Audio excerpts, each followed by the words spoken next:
All right, Kim, what's on your radar today? Well, this entire month, government and military officials have been playing the pass the buck blame game as Americans are wondering who is responsible for the botched withdrawal from Afghanistan.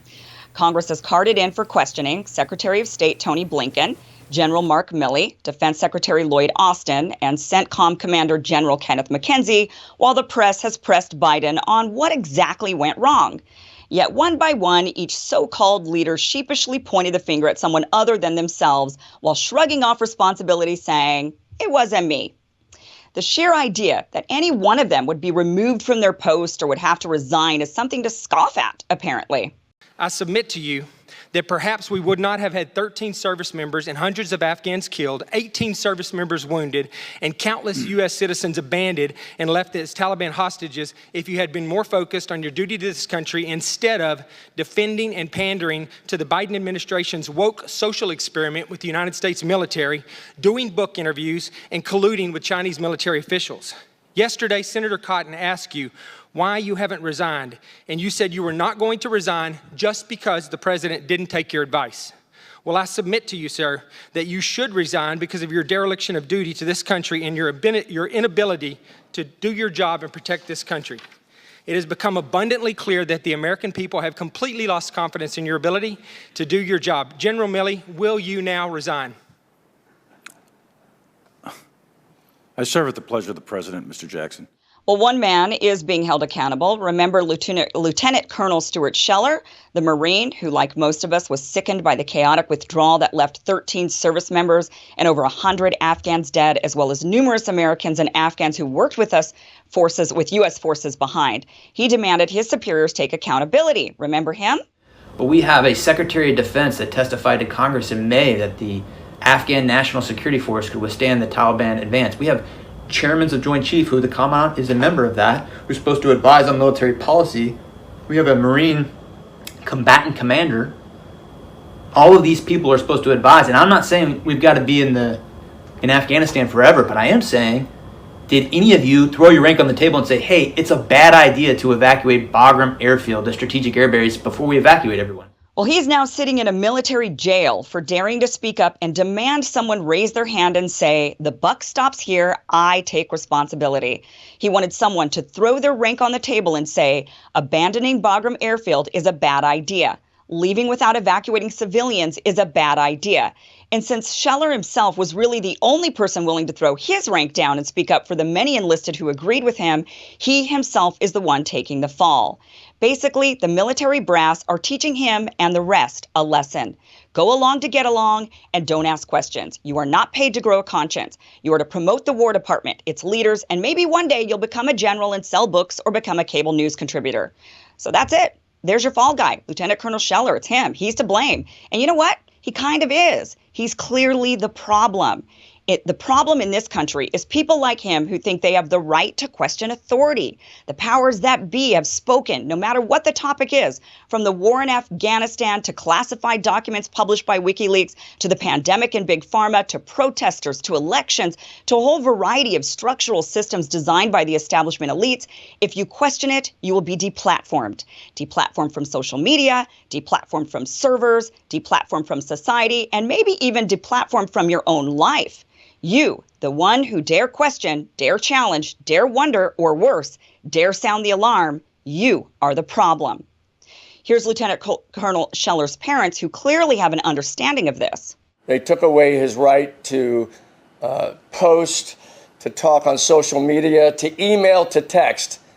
He shared it with America, and he knew this weekend when he posted again and broke silence, and he broke his silence, that they were probably going to arrest him on Monday. So he is a very intelligent man. He understands what's going to happen to him.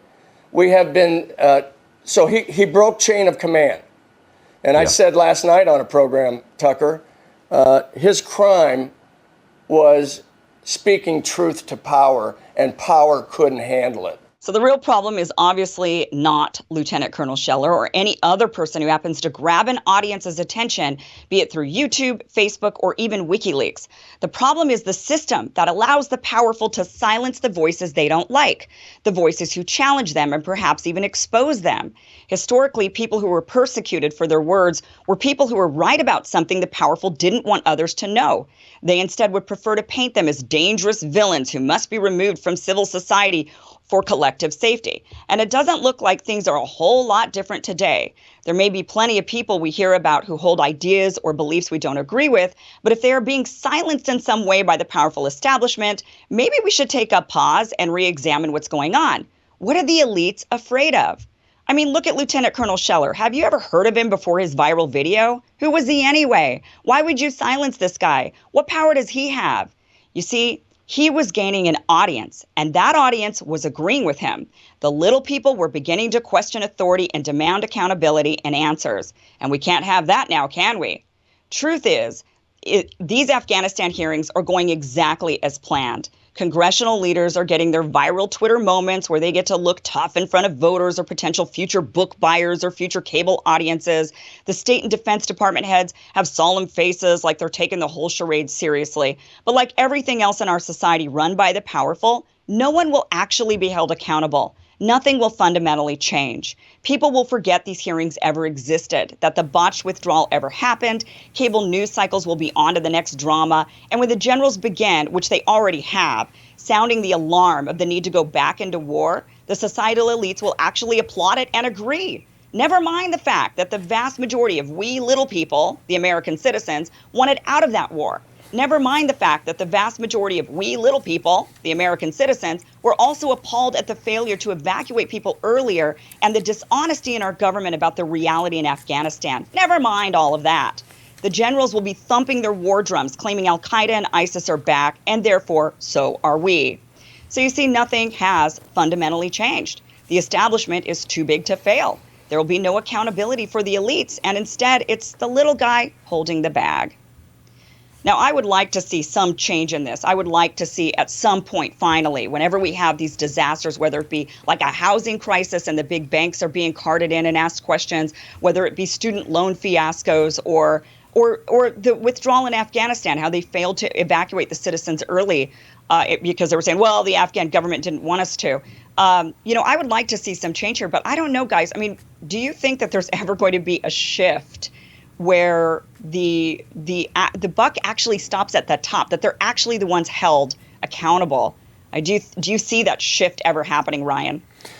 I don't know. We'll see. I mean, I talked yesterday about how I think the military leaders who testified to Congress that they were making progress and that they were on their way towards creating a stable Afghan government and military. When they knew that wasn't true, they should be prosecuted for perjury. They were lying to Congress. Now, the problem with Scheller is that so he posted on Facebook or he posted his video. And at that point, he kind of got called in by superiors, said, what's going on here? They weren't cracking down on him at that point. He kind of spiraled after that. On August 29th, he put up another video. So he started talking about revolution and some other things. August 29th, he put up another video where he said he was posting it from an abandoned school bus, and he said, "Follow me, and we will bring the whole effing system down." He started organizing, his, fellow members of the military to, towards some type of political objective against his superiors. At that point, he was brought in to say, look, this has to stop. Like, there's a chain of command. You've got to stop this. After he was directly ordered to stop, he then posted again. And when he posted again, he said, I have been told to stop. I have been ordered by my chain of command to stop. I am expecting that I will be arrested for this. You can come get me at 0800 on Monday. Mm-hmm. And in fact, he was arrested. So he was charged with contempt of superior officers. He was charged with failure to obey a direct command. And so we have to ask ourselves whether we do want a chain of command in the military. And if we do, how do you execute that? Which is different than saying, that military leaders should not be criticized. I was going to say, I think I can bridge the gap here and say that I think we can all agree that a military needs a chain of command. Not all of us. The Soviet Union, well, okay, yeah. like pre-revolutionary Soviet Union, they allowed officers in World War I. Yes. They allowed soldiers to elect their own officers for a very brief period of time. If there's one thing I'm not going to do is get into a conversation with Ryan Grimm about the Soviet Union and the World Wars. What I was going to say is, to bridge the gap is, we can agree that in the American military there is a chain of command and that it has some measure of efficacy. But the root of the problem, as Kim touched on in the radar, is that anybody in the military would be put in this position where they're watching their leaders treat them and their service and them as resources, as the means to the end, in a way where he's in a position where the choice is A or B, X or Y, and neither of them is good options. The system has failed him, and he is then in a position where the system punishes him. And I think that is at the heart of the problem. Right. Yeah. For me, what it is, I get that he even gets that he broke a military law and that he wasn't allowed to do it. And that's why he's sitting in the brig right now. He fully understands, but it doesn't make it right. I mean, we've got to be able to criticize and speak truth to power, as his parents said, against the establishment and the elites. We have to be able to do that. So whether you make the censorship legal or illegal, or I guess censorship legal, right? So you say, well, you're not allowed to speak. That is now illegal. You cannot do that. We have to question whether or not that principle is actually even something that we want in our society. So, I get that we want law and order amongst our military. We don't want necessarily, I get that we don't want sort of an uprising, I suppose, or mutiny in our government, in our military. But at the same time, if there is something truly going on that is amiss at the top, you've got to be able to have the guys at the bottom say, hey, I have to follow this guy into battle. And quite frankly, when I'm sitting there watching General Milley answer those questions, he's the general. He's a general in the U.S. military. And I've got to tell you guys, I don't trust him with my life. I mean, that's a problem. That's a problem that 13 soldiers were killed. And and if you can't trust a general in the military with your own life, I don't trust him with mine. I think that he would just use me as a pawn and say, yeah, hey, this is the way it is, because we've got endless war we need to keep on doing.